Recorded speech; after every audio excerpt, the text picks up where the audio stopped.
Mrs. McCabe then dials 911. And shortly after that is when the officers and the McCabe firefighters arrive on scene. Now, while they're waiting there, approximately 6:23, 6:24 a.m., during a conversation with the defendant asks Ms. McCabe to look up on her phone how long someone has to be out in the cold to die from hypothermia or something to that effect.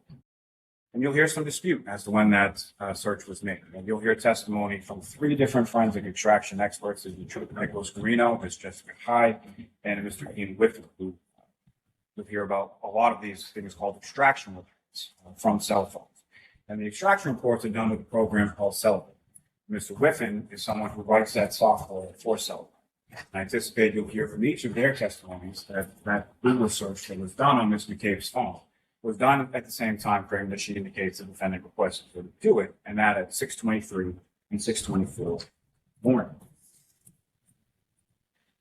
You'll hear testimony from Ms. Roberts and Ms. McCabe, the firefighters, and the responding Canton police officers about a repeated phraseology the defendant stated while there, asking again and again in regard to Mr. O'Keefe, is he dead or dead?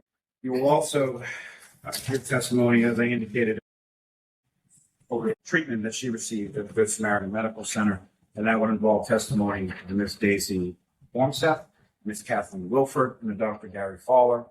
Your testimony from a number of different analysts from the State Police Crime Lab and from some other laboratories as well.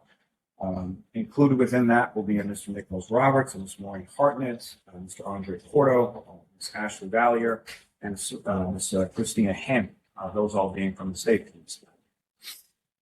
You will hear testimony in regard to an incident which occurred earlier in January, right around New Year's. Mr. O'Keefe, the defendant, and the children have been invited with a much larger group, approximately 70 people or so, to spend New Year's in Aruba. This is a trip that was organized by a friend of Mr. O'Keefe's named Laura Sullivan. We'll hear testimony from her, as well as from her sister, Ms. Marietta Sullivan, as well as you'll hear testimony from 2 children in relation to this. And essentially, day 2 or so of this trip, Marietta Sullivan, the sister of Laura, is walking through the lobby and she runs into Mr. O'Keefe. This is someone she refers to as godfather because John O'Keefe is also the godfather of Laura Sullivan's son. Runs into him in the lobby, gives him a hug and sort of points him in the direction of where she believes he's going into his room. The defendant is in the area. The defendant starts yelling and screaming and swearing at Ms. Sullivan. Ms. Sullivan responds in kind. Essentially, for the most part, the Sullivan sisters see very little of Mr. O'Keefe throughout the remainder of their trip to Aruba.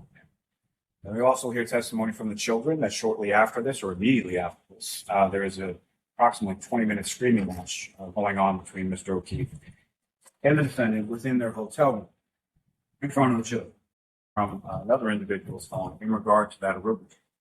In regard to text messages of an amorous nature that she had with Mr. Brian Higgins, who was at the waterfall and also at the residence on 34 Fairview, because he was friends with the homeowner, Brian Albert, but he was also friends with Mr. O'Keefe and had also met the defendant. And throughout the course of those amorous text messages, there is references that the defendant makes to that incident in Aruba, as she purports it to be Mr. O'Keefe cheating on her.